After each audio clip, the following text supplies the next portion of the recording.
Hello, everybody. Welcome to Literary Academia. I'm Amrita, and in today's session, I'm going to discuss two important Indian writers for GIC lecturer mains, and these are Amitav Ghosh and V.S. Naipaul. ये जो दोनों writers हैं दोनों ही post colonial writers हैं और लेकिन इनके जो सेंटिमेंट्स हैं वो थोड़े डिफरेंट हैं बट इन दोनों राइटर्स को पोस्ट कॉलोनियल लेंस से स्टडी किया जा सकता है और किया जाता है तो इसलिए इन दोनों राइटर को एक में ही स्टडी करने की कोशिश करेंगे। मैंने क्वेश्चन ऐसे फ्रेम किया है कि दोनों राइटर्स को एक साथ आप पढ़िए। कंटेंट इतना अच्छा दिया है और इस तरीके से दिया है कि सब कुछ इनके बारे में उसमें इंक्लूड हो जाता है। और अगर ये सेपरेटली क्वेश्चन भी बनता है कि चाहे वो अमिताभ घोष पे बने या वीएस नैपॉल पे बने, तो कंटेंट ऐसा है या इतना मैं समझा दूंगी कि आप लोग आराम से लिख सकते हैं। ठीक है, थोड़ा ध्यान से पढ़ेंगे और समझने की कोशिश करेंगे कि दोनों कैसे सिमिलर थे और कैसे डिसिमिलर थे। ठीक है, क्वेश्चन है discuss the contribution of Amitabh Ghosh and VS Naipaul, wait a second, to post colonial literature। ठीक है, तो contribution of Amitabh Ghosh and VS Naipaul to post colonial literature की पोस्ट कॉलोनियल लिटरेचर में इन इन दोनों राइटर्स के कंट्रीब्यूशन क्या थे। ठीक है, how do their works represent their issues of colonialism, displacement, identity, cultural conflict and the post colonial condition. तो इनके जो वर्क्स हैं कैसे कॉलोनियलिज्म की कैरेक्टरिस्टिक्स को, उसके थीम्स को, उसके प्रॉब्लम्स को डिस्कस करते हैं। Basically Amitabh Ghosh as a post colonial writer and VS Naipaul as a post colonial writer, हम इसको डिस्कस कर रहे हैं। ठीक है, चलिए द आंसर इज, इसका जो आंसर है मैंने बहुत एडिक्वेट रखा है, 240 के करीब है। लेकिन जो दूसरा क्वेश्चन है उसमें भी कुछ कंटेंट है, दोनों मिला के आपके पास इनफ मैटर हो जाएगा।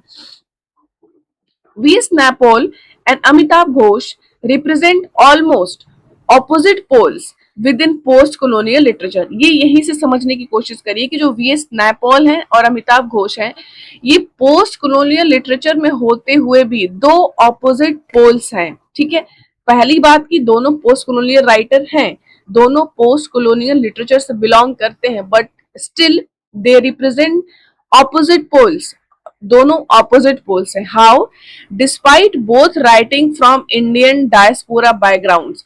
डायस्पोरा मतलब इंडियन डायस्पोरा मतलब इंडिया का कोई राइटर है या कोई पर्सन है, वो जाके कहीं और बस गया है और वहां से लिख रहा है इंडिया के बारे में। ठीक है, जैसे कि जो वीएस नैपॉल हैं ये ट्रिनिडाड में बॉर्न थे और वहां से फिर करेंटली ये लंदन में रह रहे हैं, लेकिन लंदन में रहते हुए भी ये इंडियन सेंटिमेंट्स के बारे में, इंडियन मेमोरी इमेजिनेशन के बारे में लिखते हैं, तो ये डायस्पोरा राइटर हुए। ठीक है, घोष भी डायस्पोरा राइटर, ये बंगाली ओरिजिन के राइटर है। ठीक है, तो दोनों इंडिया में पैदा हुए लेकिन किसी और कंट्री में जाके रह रहे हैं, वहां रहते हुए इंडिया के बारे में लिखते हैं। ठीक है, तो ये इंडियन डायस्पोरा बैकग्राउंड से दोनों हैं, दोनों पोस्ट कॉलोनियल लिटरेचर से हैं। Sorry, still they are opposite poles. How, देखते हैं। VS Naipaul Trinidad born, Trinidad में पैदा हुए थे, of Indian indentured liberal descent. ठीक है, इंडियन ओरिजिन के इनके जो पेरेंट्स थे उनसे ये पैदा होते हैं। Wrote in a detached of an unsparing style. Unsparing मतलब डायरेक्ट, क्रूएल मतलब थोड़ा सा जब आप किसी से डायरेक्ट किसी मुद्दे पे डायरेक्ट बोलते हैं तो क्रूएल लगते हैं। ठीक है, साफ साफ बोलना वो बहुत हार्श होता है। ठीक है, तो बड़े ही हार्श रियलिस्टिक स्टाइल में लिखते हैं। कौन? वीएस नैपॉल। ठीक है, known for a bleak sometimes controversial view of post colonial society. ये जाने जाते हैं ब्लीक मतलब पेसिमिस्टिक, बड़ा ही निराशा वादी विचार के लिए, समटाइम्स कंट्रोवर्शियल और कभी कभी तो कंट्रोवर्शियल व्यूज भी होते हैं इनके पोस्ट कॉलोनियल सोसाइटीज को लेके। ठीक है, works like a house of mister Vishwas. ठीक है, वेरी इंपॉर्टेंट की टेक्स्ट है वीएस नैपॉल का। A bend in the river and an area of darkness, an area of darkness. ठीक है, ये तीन जो इनके मोस्ट इंपॉर्टेंट वर्क्स हैं पोर्ट्रे न्यूली इंडिपेंडेंट नेशन, ये पोर्ट्रे करते हैं एक ऐसे नेशन को जो न्यूली इंडिपेंडेंट है, एज जो कि केओटिक है, अभी अभी इंडिपेंडेंस उसको मिला है, उसके पहले वो क्या था, कोलोनाइज था। इसी कंट्रीज के बारे में बात की गई है, ठीक है। मिमिकिंग मतलब मिमिक करना, नकल करना, द वेस्ट, और ऐसे ये जो कंट्रीज हैं जो अभी रिसेंटली इंडिपेंडेंट है, ये मिमिक करते हैं किसको, वेस्ट को, कोलोनाइजर्स को, विदाउट ट्रूली ट्रांसफॉर्मिंग, बिना बिना मतलब ट्रांसफॉर्मेशन के ही दे मिमिक। जैसे इंडिया है, इंडिया पहले कोलोनाइज्ड था, ठीक है, फिर जैसे ही इंडिपेंडेंट हुए, तो अभी भी, तब भी और अब भी हम कहीं ना कहीं वेस्ट को कॉपी करते हैं, चाहे पहनावा में, खाने में, बोलने में, ठीक है, मिमिक करते हैं हम वेस्ट को। हालांकि हम पूरी तरह वेस्ट नहीं हो पाए हैं और ना ही हम पूरी तरह से इंडियन रह पाए हैं, हम एक हाइब्रिड मिक्स्ड आइडेंटिटी के नेशन हो गए हैं, ठीक है। क्रिटिक्स, तो अभी तक हमने देखा कि वीएस नैपॉल जो है वो कोलोनियलिज्म को बहुत बुरा मानते हैं और कोलोनिज्म को बहुत ही रियलिस्टिक तरीके से दिखाते हैं, जो कि डायरेक्ट है और बहुत हार्श तरीके से पोर्ट्रे करते हैं पोस्ट कॉलोनियल सोसाइटी को। Critics notably Edward Said, specially जो एडवर्ड सईद है, ये ओरिएंटलिज्म करके एक वर्क लिखते हैं, और कोलोनियलिज्म एंड पोस्ट कॉलोनियलिज्म जो क्रिटिसिज्म है या डिस्कोर्स है या लिटरेचर है, उसमें इनका बहुत बड़ा नाम है, Edward Said. Accused him of internalise a colonial gaze. Internalise मतलब होता है किसी भी चीज को आत्मसात कर लेना, एक्सेप्ट कर लेना। कॉलोनियल से आप लोगों को पता ही है, गेज मतलब होता है घूरना, अगर लिटरल लेवल पे देखें तो उसको होते हैं घूरना, लेकिन कॉलोनियल गेज का मतलब होता है कि कॉलोनियल पर्सपेक्टिव को, उनके विचार को, कॉलोनियल गेज यानी जिस तरीके से कॉलोनियल पर्सपेक्टिव था किसको लेके, इंडियंस को लेके या किसी भी कॉलोनाइज्ड कंट्री को लेके, गेज उनका देखना, कॉलोनियल गेज, जो हमें कॉलोनाइज करने आए थे उनकी गेज, उनकी दृश्य, उनकी आंखें, वो जिस हिसाब से हमें देखते थे कि हम क्या हैं, हम ब्रूटल हैं, हम अनसिविलाइज्ड हैं और हमारे पास अपना कोई कल्चर नहीं है, कोई हमारा सिविलाइजेशन नहीं है, वो ऐसे ही तो हमें देखते थे कि हम अनसिविलाइज्ड हैं, इलिटरेट, ठीक है, हम ब्रूटल हैं, इस तरीके के गेज से वो हमें देखते थे, ऐसे दृष्टि से हमें देखते थे, कौन, जो कॉलोनाइजर थे। हम उस चीज को इंटरनलाइज करते हैं, ऐसा एडवर्ड सईद ने कहा कि वीएस नैपॉल के वर्क में ऐसा देखने को मिलता है कि वीएस नैपॉल अपने वर्क में कॉलोनियल गेज को, यानी कि जो कॉलोनियल पर्सपेक्टिव है कॉलोनाइजर्स को देखने का, उसको आत्मसात करते हैं, इंटरनलाइज करते हैं, वो उसके खिलाफ नहीं लिखते। सीइंग द थर्ड वर्ड उसको बोलते हैं जो रिसेंटली इंडिपेंडेंट हुआ है फ्रॉम कॉलोनाइजर्स, जैसे कि इंडिया, ऑस्ट्रेलिया, अफ्रीका, ठीक है, अमेरिका भी उस लिस्ट में आता है, हालांकि अमेरिका ने अपनी सेपरेट आइडेंटिटी बना ली है। Seeing the third world through a lens, ऐसे लेंस के माध्यम से वीएस नैपॉल थर्ड वर्ल्ड को या कोलोनाइज्ड या पोस्ट कॉलोनियल सोसाइटी को देखने की कोशिश करते हैं। Lens shaped by the very empire, उसी एम्पायर ने, उसी लेंस से देखने की कोशिश करते हैं जिस लेंस को इसी एम्पायर ने बनाया है। क्या बनाया है, दैट कोलोनाइज्ड इट, जो वो एम्पायर जिसने हमें कोलोनाइज किया था, जिस लेंस को उसने बनाया, जिस तरीके से वो हमें देखते थे, कहीं ना कहीं वीएस नैपॉल भी उसी तरह हमें देखते हैं, ऐसा एडवर्ड सईद ने कहा। His outsider looking in stance made him admired for prose craft but distrusted for ideology. His outsider looking in stance, तो ये जो आउटसाइडर की तरह अपने आप को देखते थे, वीएस नैपॉल कहते थे कि वी आर आउटसाइडर, ये जो स्टांस था उनका आउटसाइडर लुकिंग का, made him admired for prose, prose में तो वो बहुत एडमायर करे किए गए प्रोज क्राफ्ट में, बट डिस्ट्रस्टेड फॉर आइडियोलॉजी, लेकिन उनकी आइडियोलॉजी को क्रिटिक्स नहीं पसंद करते हैं। ध्यान देंगे आप लोग, क्रिटिक्स नहीं पसंद करते हैं, बाकी उनका लिटरेचर जो है सबको पसंद आता है। इंडिविजुअल एलियनेशन, ये ध्यान देंगे, ये पॉइंट आप कुछ कुछ पॉइंट्स ना मार्क किया करिए कि इस पॉइंट को तो हमें डालना ही डालना है, ठीक है। जैसे इंडिविजुअल एलियनेशन, इंडिविजुअल, हर एक इंसान जो सेपरेट इंसान है, इंडिविजुअल इंसान है, वो एलिनेशन फील करता है। एंड रूटलेसनेस, आपको अपने घर से निकाल के आपको बैंगलोर में शिफ्ट कर दिया जाए, ठीक है, ऐसा नहीं कि बहुत अमीर करके, जिस कंडीशन में आप यहाँ हैं उसी कंडीशन में आपको बैंगलोर शिफ्ट कर दिया जाए, आप अपने घर से दूर हैं, अपने पेरेंट्स से दूर हैं, आप रूटलेसनेस फील करेंगे। यही कहानी थी पोस्ट कॉलोनियल सोसाइटी की। तो individual alienation and rootlessness are central themes the post colonial subject as permanently displaced.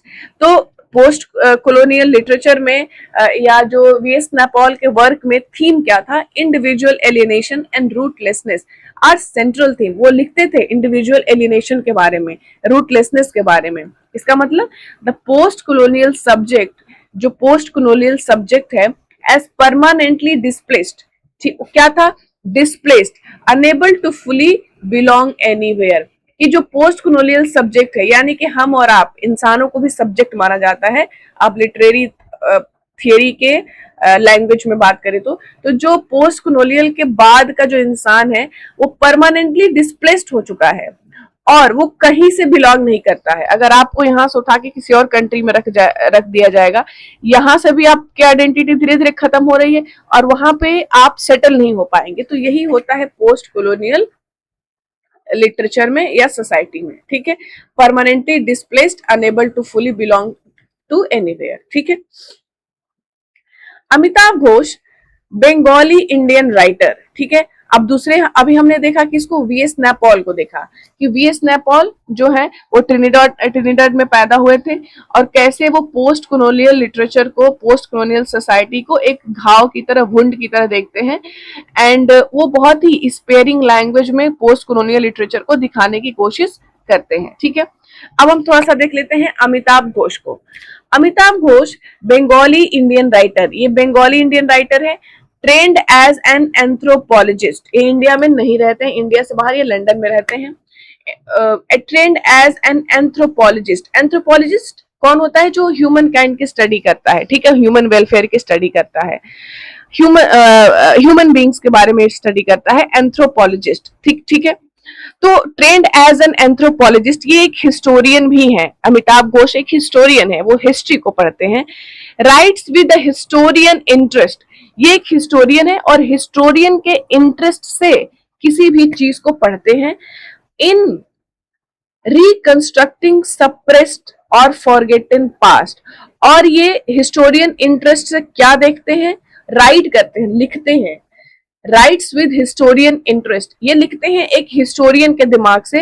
Reconstruct मतलब फिर से बनाते हैं सप्रेस्ड या फॉरगेटन पास्ट को, ऐसे पास्ट जो दफन कर दिए गए हैं या भुला दिए गए हैं, उनको निकालने की, उस पर बात करने की, उसको हाईलाइट करने की कोशिश करते हैं, ठीक है, एक हिस्टोरियन के जैसे।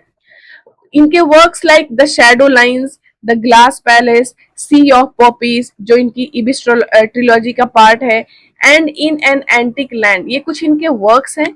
Actively recover subaltern histories, subaltern मतलब होता है जो मार्जिनलाइज्ड हैं, जो लोग हैं जो भुला दिए गए हैं, जिनके बारे में कोई बात नहीं करता। अगर आप इंडिया के कॉन्टेक्स्ट में देखें, जस्ट फॉर एन एग्जांपल मैं बता रही हूँ, जैसे कि जो कुछ एकदम गरीब लोग हैं या जो एकदम लोअर कास्ट के लोग, ऐसा जो कास्ट बेस्ड अगर देखें तो जो लोअर कास्ट के लोग हैं उनके बारे में कोई बात नहीं करता, वो खुद अपने बारे में बात नहीं कर पाते हैं। जीवन उनका डेली वेजेस के हिसाब से चल रहा है कि वो डेली कमाएंगे, डेली खाएंगे, उनका कोई अधिकार नहीं है, वो ना किसी को कुछ नहीं समझते, ना कोई उनको कुछ समझता है। वो एक तरह से भुला दिए गए लोग हैं हमारे देश के, उनको कहेंगे सबल्टर्न। तो ये जो सबल्टर्न की जो हिस्ट्री है, जो मार्जिनलाइज लोगों की हिस्ट्री है, जो भुला दिए गए लोगों की हिस्ट्री है, उसको वो रिकवर करने की कोशिश करते हैं अपने वर्क्स में। आइडेंचर्ड लेबरर्स, जो एक जगह से दूसरे जगह जो माइग्रेट कर गए हैं। ओपियम ट्रेड नेटवर्क्स, कैसे ओपियम का ट्रेड होता है। कॉलोनियल एरा माइग्रेशन, की कॉलोनियल एज में कैसे माइग्रेशन होता है, लोग को ढाका भेज दिया जाता है, ठीक है, म्यांमार भेज दिया जाता है, किसी को म्यांमार के लोग को इंडिया लाया जाता है, यहाँ के लोगों को ब्रिटेन भेजा जाता है, लंदन, वहां लड़ाई करने के लिए। चाइना के लोग यहाँ पे आते हैं, टर्की के लोग आते हैं, ठीक है। ये क्या है, माइग्रेशन है अक्रॉस द इंडियन ओशन, पूरे इंडियन ओशन में। तो आप देखेंगे कि ये जो है पोस्ट कॉलोनियल लिटरेचर को अलग तरीके से देखते हैं, ठीक। कौन, अब अमिताभ घोष जो है वो सप्रेस्ड हिस्ट्रीज को, फॉरगेटिंग हिस्ट्रीज को रिकवर करने का काम करते हैं। और उस हिस्ट्रीज में कौन है, लेबरर्स हैं, ओपीएम ट्रेड नेटवर्क्स कि ओपीएम ट्रेड नेटवर्क्स मतलब है कि जो इंटर कंट्रीज जो ट्रेड हुए, कि कॉलोनियलिज्म के बाद ही तो चाइना से चाय आने लगी, ठीक है, हमारे यहाँ से कॉटन कहीं जाने लगा, ये एक नेटवर्क बिल्ड हुआ। इस चीज को अमिताभ घोष स्टडी करते हैं। आप समझिएगा, कोई वीएस नैपॉल कॉलोनियलिज्म को, पोस्ट कॉलोनियलिज्म को कैसे दिखाते हैं कि ये एक घाव है, हमारे लोगों को बहुत दुख दर्द हुआ है, हमने बहुत सहा है, हमारी आइडेंटिटी ब्रेक हुई है, वी फील डिस्प्लेस्ड, हमारी कोई आइडेंटिटी नहीं है, हमें लगता है कि हम कहीं के नहीं रह गए। वो उसके बैड साइड को दिखाते हैं ज्यादा, ठीक है। अमिताभ घोष जो है वो ये कहते हैं कि पोस्ट कॉलोनियलिज्म बहुत अच्छा नहीं है, तो ये बुरा भी नहीं है। क्यों बुरा नहीं है? क्योंकि ये तमाम नेटवर्क्स को खोलता है, ट्रेड नेटवर्क्स को खोलता है, माइग्रेशन नेटवर्क्स को खोलता है। और इस बीच बहुत सारे लोग हैं जिनकी कहानियां दब गई हैं, वो उन लोगों की कहानियों को लिखते हैं। कौन? अमिताभ घोष। ऐसा इसलिए क्योंकि एक हिस्टोरियन थे। हिस्टोरियन क्या करेगा? वो उन बातों को निकालने की कोशिश करेगा जो बातें दब गई हैं, भुला दी गई हैं। तो ये इनका नेचर है कि हिस्टोरियन के माध्यम से लिखते थे। फार मोर सिंपथेटिक टू हाइब्रिडिटी। हाइब्रिडिटी वही होता है जो आप और हम हैं, कि कोई प्योर कंडीशन में नहीं है, वो मिक्स्ड है, ठीक है। यानी कि हमारे अंदर कुछ वेस्टर्न क्वालिटीज भी है, हम वेस्टर्न नेचर के भी थोड़े हो गए हैं और थोड़े इंडियन भी हैं, तो हम हाइब्रिड नेचर के हैं। एंड इंटरकनेक्शन, ये सिंपथेटिक थे, मतलब कि मतलब सिंपथेटिक मतलब सपोर्ट करते थे, उस चीज को आगे बढ़ाते थे, उसमें अच्छी चीज देखते थे। किसमें? हाइब्रिडिटी में और इंटरकनेक्शन में। हाइब्रिडिटी में हम जो इंडियंस हैं या अफ्रीकन है, ऑस्ट्रेलियन है, वो प्योर अफ्रीकन ऑस्ट्रेलियन इंडियन नहीं है, उनके अंदर वेस्टर्न वैल्यूज थोड़े से आ गए हैं, वेस्टर्न आइडेंटिटी थोड़ी सी आ गई, दे मिमिक, वो कॉपी करते हैं। और इंटरकनेक्शन, हर एक कंट्री दूसरी कंट्री से कनेक्शन बिल्ड हो गया है उसका। अगर कॉलोनियलिज्म नहीं आया होता तो हम कहीं इधर उधर ट्रेवल करके और इतना बढ़िया नेटवर्क ट्रेड हम नहीं करते, ऐसा मानना है अमिताभ घोष का। His fiction argues that colonialism created dense overlapping networks. इनके जो फिक्शन है अमिताभ घोष के, वो डिस्कस करते हैं, आर्ग्यू करते हैं कि जो कॉलोनियलिज्म है वो उसने क्रिएट किया है एक डेंस, घना, ओवरलैपिंग, एक दूसरे से कनेक्टेड नेटवर्क्स को, लिंग्विस्टिक को, चाहे लैंग्वेज के लेवल पे हो, इकोनॉमिक के लेवल पे हो, कल्चर के लेवल पे हो। हमारे लैंग्वेज में भी बहुत सारे इंग्लिश वर्ड्स मतलब ऐड कर दिए गए, ठीक है। ये क्या है? लिंग्विस्टिक कनेक्शन है, नेटवर्क है। तो एक हिस्टोरियन के माध्यम से उनके लिए ये सारी चीजें इंपॉर्टेंट है। इकोनॉमिक एंड कल्चरल डिफरेंस भी हम देखने को मिलते हैं। हम हाइब्रिड नेचर के हुए हैं, ठीक है, हमारा कल्चर प्योर कल्चर नहीं है। We have adopted western culture so much in our life, ठीक है, rather than simple domination versus native binaries. Simply colonialism को ये डोमिनेशन के नजर से नहीं देखते कि कोई आया और हमको डोमिनेट करके चला गया, वो इस नजर से नहीं देखते, ठीक है। ये देखते हैं कि कैसे कनेक्शन, नेटवर्क्स बिल्ड हुए थे पोस्ट कॉलोनियल लिटरेचर में। तो आप सोसाइटी में politically engaged with contemporary issues to climate change, the limits of western centric historiography। तो कुल मिला के इनके जो फिक्शन है वो पॉलिटिकली इंगेज्ड हैं, ठीक, उसमें वो देखते हैं कि किस तरह से पॉलिटिकल एंगल्स हैं कंटेम्प्रेरी इश्यूज में, जैसे कि क्लाइमेट चेंज हुआ, ठीक है, and the limits of western centric historiography. तो ये सारी चीजें कुछ आप देख लेंगे। अब यहाँ पे इसमें जो पहला वाला क्वेश्चन हमने देखा, उसमें से आप, अगर आपके हिसाब से, अगर आपको कुछ कोई टफ सेंटेंस लगेगा, उसको उसमें से निकाल दीजिएगा। बाकी कंटेंट जो है पेज पर लिखेंगे आप, 2.5 से 3 पेज हो जाएगा, 2.5 पेज हो जाएगा उस पहले क्वेश्चन का 2.5 पेज, ठीक है। और एक दूसरा क्वेश्चन है VS Naipaul versus Ghosh, colonial history as trauma and interconnection. Same वही क्वेश्चन है, ठीक है, इसको दूसरे तरीके से बना के लिखा गया है। इसका कंटेंट और पहले वाले का कंटेंट दोनों आप मिला के एक लिखेंगे तो आपको 5-6 पेज का कंटेंट तैयार होगा, 5-6 पेज, यस। उसको आप पूरा कंटेंट तैयार करिए कि Naipaul and Ghosh as a post colonial literature में मेरे पास इतना कंटेंट है।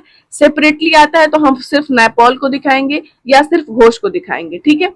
कंटेंट आपको मैं इनफ दे रही हूँ। अभी वही हमने पढ़ा कि नैपॉल जो है वो कॉलोनियलिज्म को कॉलोनियल हिस्ट्री को ट्रॉमा के जैसे देखते हैं, लेकिन जो घोष है उसको इंटरकनेक्शन देखते हैं कि ये एक कनेक्शन है कंट्रीज का, ट्रेड का, नेटवर्क का, ठीक है, लैंग्वेज का, ये एक कनेक्शन है इकोनॉमी का, तो इसको कनेक्शन के तौर पे देखते हैं। तो यही तो हमें डिस्कस करना है कि दोनों का पोस्ट कॉलोनियलिज्म को लेके या कॉलोनियल हिस्ट्री को लेके दोनों का पर्सपेक्टिव क्या है।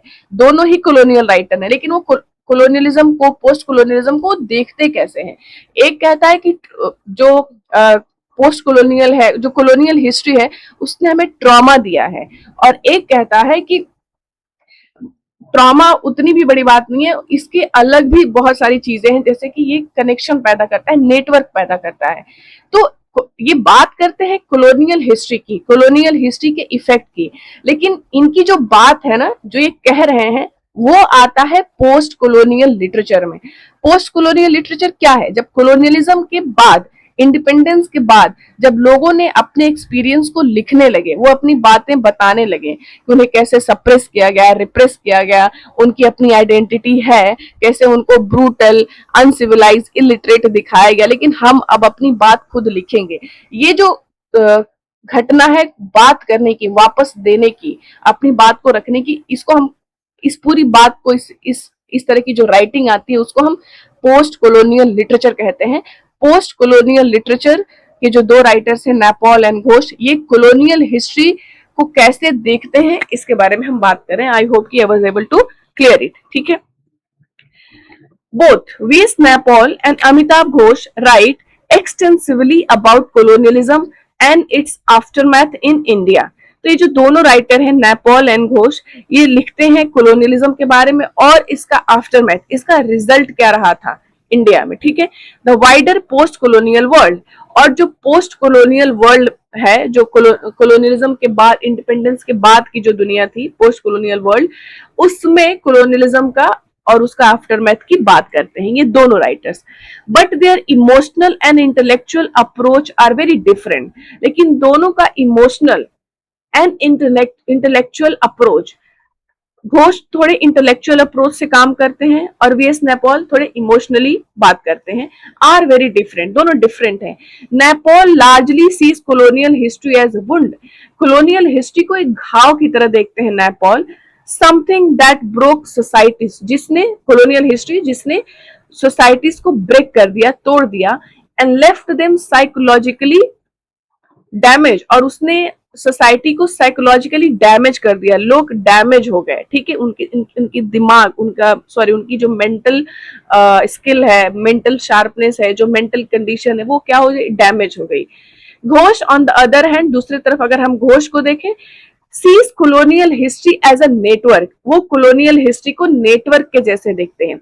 अ वेब ऑफ ट्रेड, ट्रेड का वेब मानते हैं, माइग्रेशन एंड एक्सचेंज, और एक्सचेंज जो हम करते हैं, that connected distant parts of the world, जो दुनिया के अलग अलग पार्ट्स को कनेक्ट करता है, ठीक है। एक्सचेंज, हम बिजनेस में, ट्रेड में हम एक्सचेंज कर रहे हैं, माइग्रेशन में कर रहे हैं, ठीक है। फॉर बेटर एंड वर्स, चाहे उसका बेटर प्रभाव पड़े चाहे वर्स प्रभाव पड़े, लेकिन वो कनेक्शन की बात करते हैं, ठीक है। नैपॉल एज ट्रॉमा एंड वुंड, अगर हम देखें पहला पार्ट की जो नैपॉल है, और आप लोग हेडिंग नहीं डालेंगे, आप एक दो पैराग्राफ बना के नैपॉल पे लिखेंगे कि नैपॉल ने कॉलोनियल हिस्ट्री को कैसे देखा है, trauma and wound.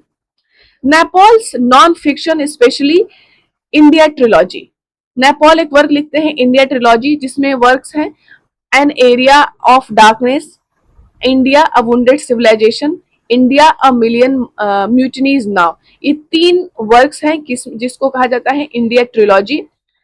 Treats colonialism as a rupture that left India culturally stagnant, ठीक है, वो कॉलोनियलिज्म को एक रैप्चर की तरह ट्रीट करते हैं, और वो कहते हैं कि इसने इंडिया को कल्चरली स्टैग्नेंट, कल्चरली सड़ने को छोड़ दिया था, एंड साइकोलॉजिकली फ्रेगमेंटेड, और साइकोलॉजिकली फ्रेगमेंटेड यानी कि डैमेज्ड। तो इस तरीके से कॉलोनियलिज्म ने इंडिया में ये प्रभाव कॉलोनियलिज्म का पड़ा, ऐसा ट्रीट करते हैं कौन, VS नैपॉल।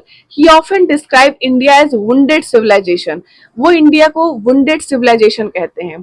The very title of his second book, जो कि उनके सेकेंड बुक का टाइटल भी है, सिग्नल्स दैट, ये दिखाता है दैट कोलोनियलिज्म, की जो कोलोनियलिज्म है, in his view a real invasions too, उनके विचार से left permanent scars rather than productive change.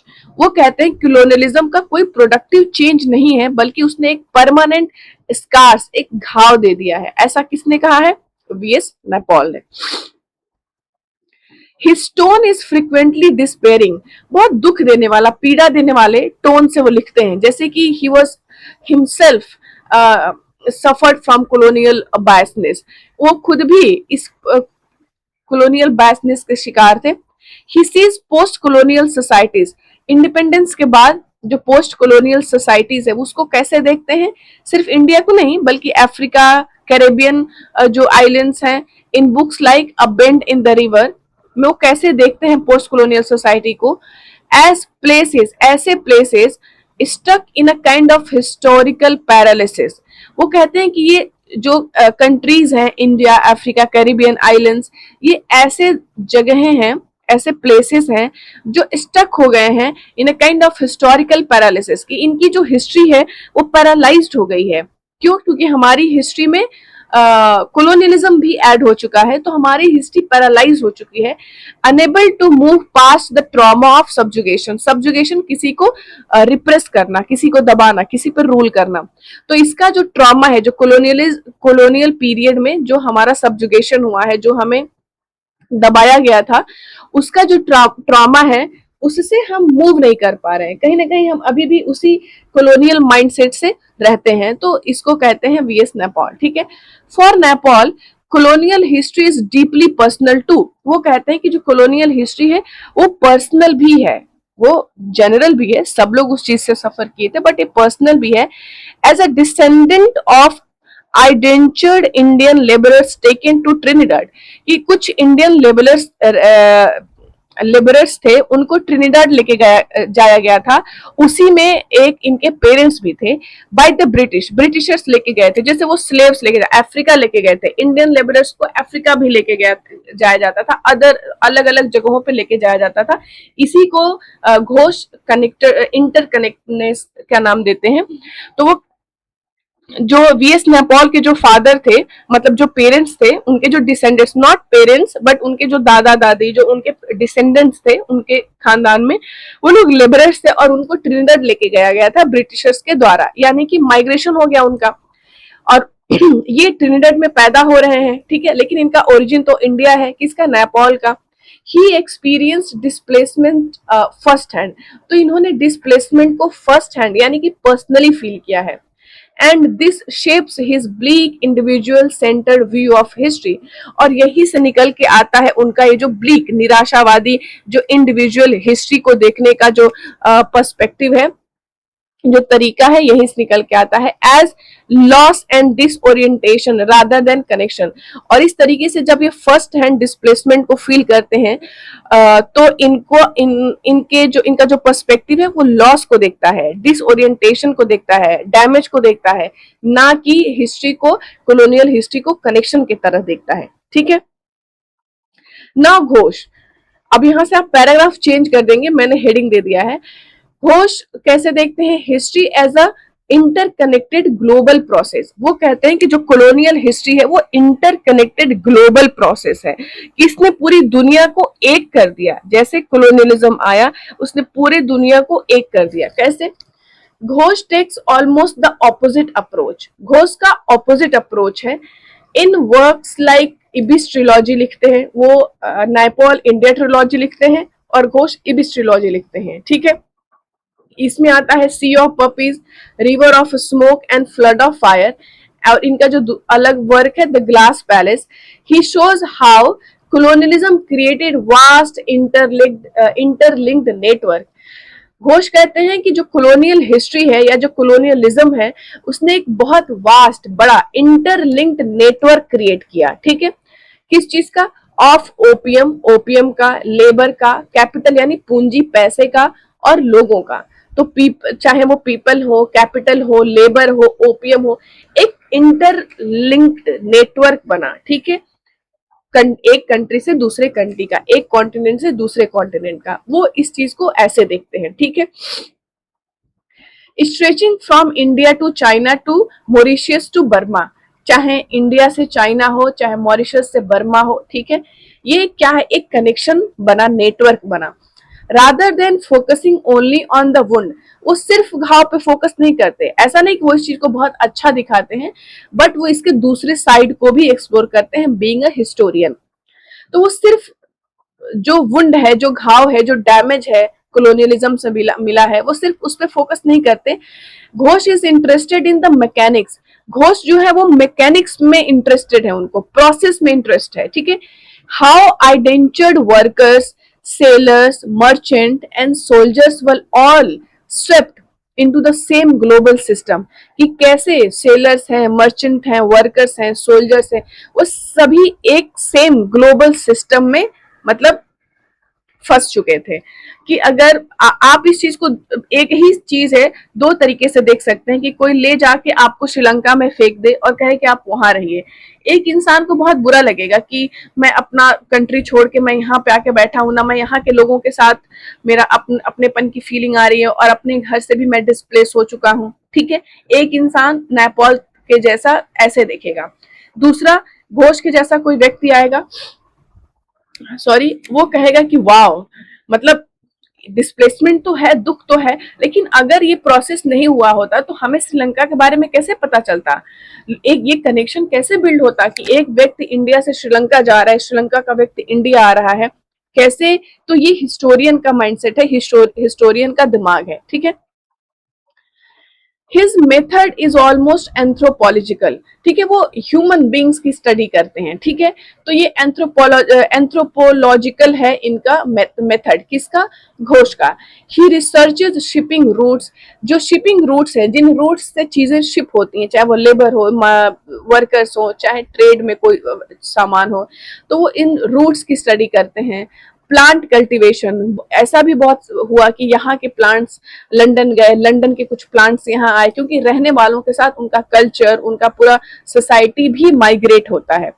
And trade language, कि सबका अपना वर्नाकुलर लैंग्वेज अलग होता है, लेकिन अगर आपको किसी के साथ, किसी अलग कंट्री के साथ ट्रेड करनी है, तो आपको एक बीच का रास्ता चुनना पड़ता है, जिसको आप लिंग्विस्टिक के टर्म में पिजिन कहते हैं।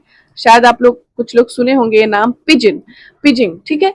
इन अ ग्रेट डिटेल, तो इन सब चीजों को डिटेल में देखते हैं, शोइंग, दिखाते हैं colonialism as a kind of proto globalization, कि ग्लोबलाइजेशन, जो आज जिस ग्लोबलाइजेशन की बात की जाती है, उसका प्रोटो यानी कि पहला रूप आप कोलोनियलिज्म में देखने को मिलता है आपको, कि पूरी दुनिया ही एक हो गई थी, ठीक है, जो कि मेसी, एक्सप्लॉयटेटिव, बट डिनाइबली कनेक्टिव, ठीक है।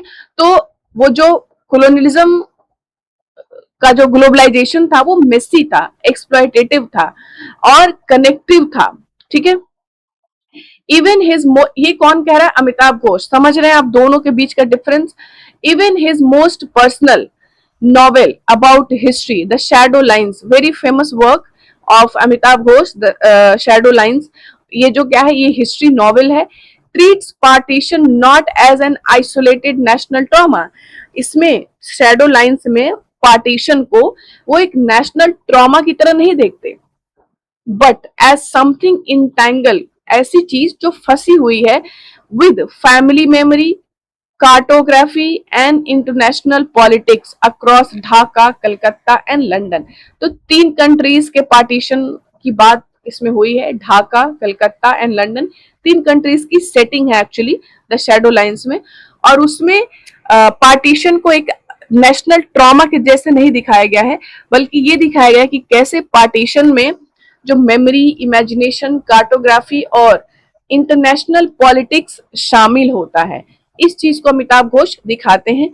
आप दोनों क्वेश्चन एक साथ लिखेंगे, आपको 5, 5.5, 6 पेज का मैटर मिलेगा, ठीक है। आप उस पूरे मैटर को तैयार करेंगे।